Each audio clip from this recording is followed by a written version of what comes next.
Bonjour à tous et bienvenue dans ce cours.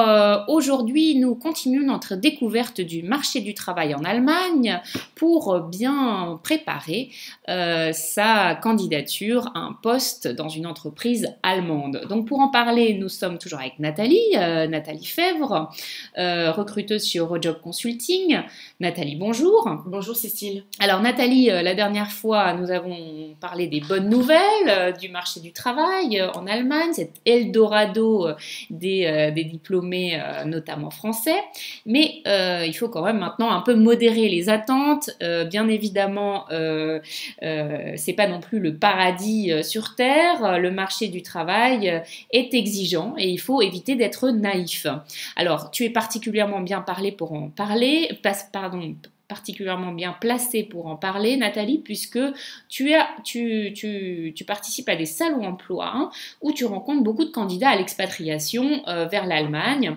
Quelles sont les erreurs classiques des Français qui s'intéressent à l'Allemagne ? Oui, bien entendu, le marché du travail allemand est très friand de personnel qualifié, tout simplement. Oui. Voilà, mais par contre, il faut capitaliser sur son expérience et la mettre en avant. C'est-à-dire qu'il faut monter un dossier où l'on explique ses compétences et surtout sa formation qui est encore méconnue en Allemagne. Donc, on va parler plus tard comment mettre en avant ses compétences, comment expliquer son savoir-faire. D'autre part, il faut cibler géographiquement sa venue en Allemagne.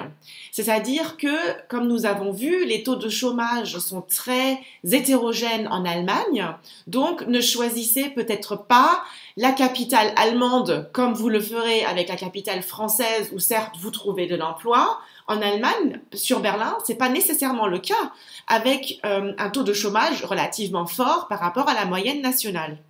Ouais. Et troisièmement, ce qu'il ne faut pas oublier, ce sont vos compétences linguistiques. Venir en Allemagne en partant de zéro, c'est possible. On va vous donner les bons tuyaux pour y arriver. Mais ce ne sera pas la solution la plus simple. Donc, je ne peux que vous conseiller de prendre des cours d'allemand de mise à niveau auparavant et surtout de découvrir si c'est vraiment ce que vous souhaitez. Est-ce que vous êtes motivé pour un apprentissage linguistique difficile? L'allemand et le français sont des langues qui n'ont rien à voir entre elles. Donc, quand on part de zéro ou de pas grand-chose en termes de niveau d'allemand, ben voilà, il va falloir s'accrocher. Oui. Je crois que tu l'as dit, c'est important de rappeler à des Français que Berlin n'est pas l'équivalent de Paris. C'est-à-dire Berlin, on en parle beaucoup dans les médias, on sait que c'est la capitale fédérale, mais contrairement à ce qu'on pourrait croire, c'est pas du tout la capitale économique du pays. Exactement. À Berlin, nous avons très peu d'industrie. Au contraire, surtout des startups, donc qui proposent des emplois, certes, mais dans des domaines comme l'e-commerce. Et puis bon, bah forcément, la startup n'a pas la sécurité financière d'un grand groupe. Et les salaires sont aussi beaucoup plus faibles que dans des régions à forte industrie comme le sud de l'Allemagne. Exactement, la cherté de vie à Berlin sera sûrement plus faible que dans d'autres grosses villes, mais les salaires sont en conséquence relativement plus faible, et puis donc avec un taux de chômage qui dépasse la moyenne nationale. Oui, alors Nathalie, ce qui est important aussi de préciser à nos candidats à l'expatriation, c'est que l'entreprise typique qui va recruter, c'est pas forcément le grand groupe qui va être dans la capitale branchée. L'entreprise typique qui va recruter des Français, c'est plutôt cette fameuse PME allemande. Est-ce que tu pourrais nous la décrire ?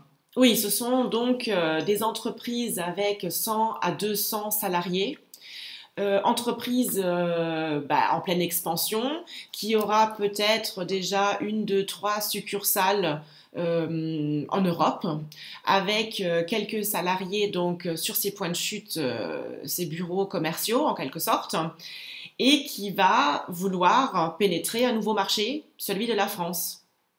Et là, elle va avoir besoin de gens qui puissent faire l'interface finalement. Exactement. Vendre le produit à des clients français par des Français, c'est une stratégie qui gagne.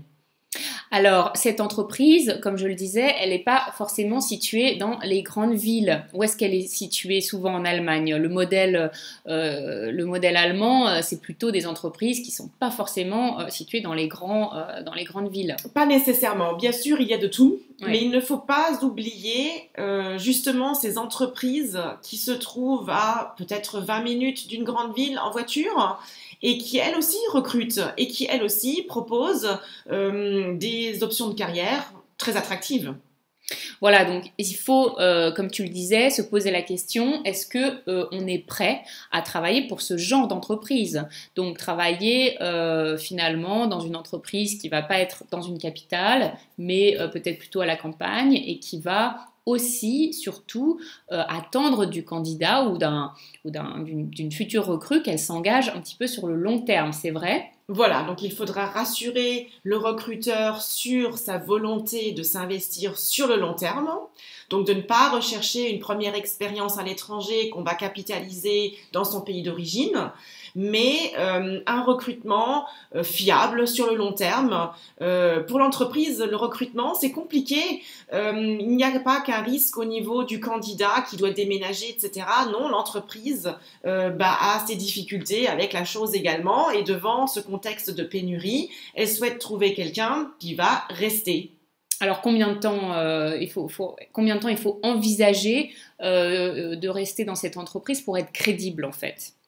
Mais sur un CV, je pense qu'il faut des expériences d'au moins 5 ans. C'est difficile à vraiment discerner une durée minimale ou quelque chose comme ça, une durée moyenne, dans la mesure où vous allez évoluer. Vous n'allez pas garder ce même poste jusqu'à votre retraite ou jusqu'à votre départ. Donc, selon les possibilités d'évolution en entreprise, de vos compétences, de vos aspirations, si ça se trouve, après 2 ans, vous changerez de poste, de service, et du coup, voilà, le compteur peut tout à fait être remis à zéro dans ce nouveau contexte.